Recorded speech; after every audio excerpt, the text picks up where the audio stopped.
আসসালামু আলাইকুম ভিউয়ার্স, আপনারা দেখতে পাচ্ছেন বাংলাদেশের সীমান্তে একটু রেস্ট নিচ্ছি। আমরা আসলে জাফলং 0 পয়েন্টে আসছিলাম হবিগঞ্জ থেকে ফ্রেন্ড সার্কেল, আমরা কিছু মানুষ।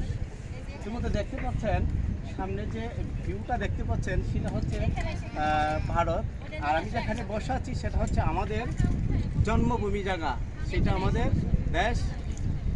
দেশকে আমরা ভালোবাসি, দেশের মানুষকে আমরা ভালোবাসি, তাই আমাদের দেশের সীমান্তে দাঁড়িয়ে আপনাদের সাথে একটি বিষয় শেয়ার করতে চাই। সুপ্রিয় ভিউয়ার্স, আপনারা দেখতে পাচ্ছেন বিভিন্ন জেলা থেকে বিভিন্ন রকম দৃষ্টিভঙ্গিমা নিয়ে আসে বিনোদনের জন্য। বিনোদন এমন একটি জিনিস, আসলে প্রত্যেকটি সেক্টর থেকে প্রত্যেকটি জাতি ভ্রমণ শিক্ষা অর্জন করতে পারে। কারণ পারিবারিক শিক্ষাটা পরিবার থেকে আপনারা পেয়ে থাকেন, সামাজিক শিক্ষাটা এই ধরনের সামাজিক শিক্ষাটা সমাজে আইসা বলতে হবে, দেখতে হবে, জানতে হবে, জানাতে হবে। প্রিয় দেশবাসী, আপনারা আরেকটি জিনিস আমি বলতে চাই, পুঁথিগত শিক্ষাটা স্কুল কলেজ ভার্সিটি থেকে শিখতে হয়। কেন ইতিমধ্যে দেখতে পাচ্ছেন ইসলামী মাইন্ডের, আমি মনে করতেছি ওরা অবশ্যই প্রত্যেকটা মানুষের মনের মধ্যে একটি বিনোদনের ভাব জাগে। ইতিমধ্যে দেখতে পাচ্ছেন একজন এখানে 3 জন মানুষ, অবশ্যই তারা ফ্রেন্ড হবে, তারা আসলে ইসলামিক মাইন্ডের, জানি না মানে কোথা থেকে আসছে তাও জানি না। তাদের মধ্যে একটা সাংগঠনিকতা দেখে আমার অত্যন্ত ভালো লাগে।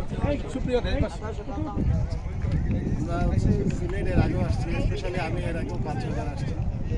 সিলেটটা আমার কাছে খুবই ভালো লাগে, খুবই টানে, স্পেশালি সিলেট। আর আমাদের বাংলাদেশে তো সবারই মন মানসিকতা অনেক ভালো।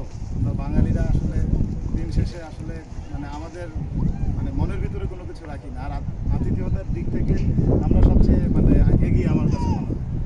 তো আমরা সিলেটেও আসছি, ঘুরছি, আমরা অনেক জায়গায় ঘুরছি, আমরা সব জায়গায় খুব ভালো মানে আপ্যায়ন পেয়েছি। আর ইনশাআল্লাহ আমরা আবার আসবো। স্পেশালি আসছি যে আমার ভাবি, ওনার বার্থডে, ওনার জন্মদিন সেলিব্রেট করার জন্য সবাই ওনাকে উইশ করে দিবেন। আর আমার ওয়াইফ, এটা হচ্ছে আমার একটা মেয়ে, এটা আরেকটা মেয়ে।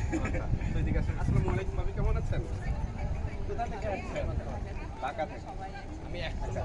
ঢাকা থেকে আমার এক ভাবি আসছে বিনোদন করার জন্যে। আসলে মন ভালো যার সব ভালো তার, মন ভালো যার সব ভালো তার। উনি আসলে যেমন দেখতে আসলে অনেক সুন্দর, অতএব ওনার সুন্দর আচরণ, ওনার যে ওনার ব্যবহার রয়েছে এখানে, উনি আসলে সুন্দর মনের মানুষ। তাই আমার দর্শকদের উদ্দেশ্যে আপনাদের এই বিষয়টা কেমন উপলব্ধি হচ্ছে যদি আমার দর্শকদের উদ্দেশ্যে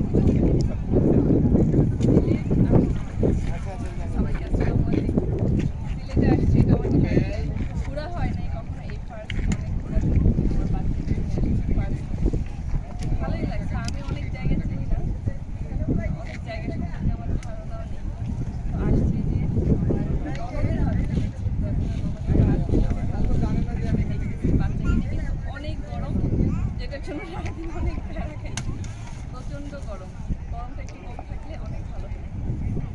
ধন্যবাদ আপু। আপনি পড়াশোনা করতেছেন?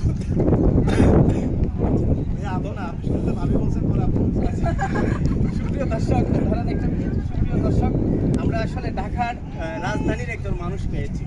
আসলে ঢাকার রাজধানী আমরা বলে থাকি, এবং বলার পিছনে কারণই হচ্ছে এদের মন মানসিকতা, চিন্তা চেতনা ডেভেলপ। আমি দোয়া করি ওই আপু যেন বিভিন্ন জায়গায় যেন ভালোভাবে এগিয়ে যেতে পারে, দেশ এবং প্রবাসী যারা যেখানে রয়েছে দেশ এবং জাতির কল্যাণের জন্য যেন উনি এগিয়ে যেতে পারে। আজকের মতো এই পর্যন্ত। আমি সাদুল ইসলাম কথা বলছি। আসসালামু আলাইকুম, ধন্যবাদ, ভালো থাকুন। আর নেক্সট টাইম হলে ইন্দোনেশিয়া যাবেন।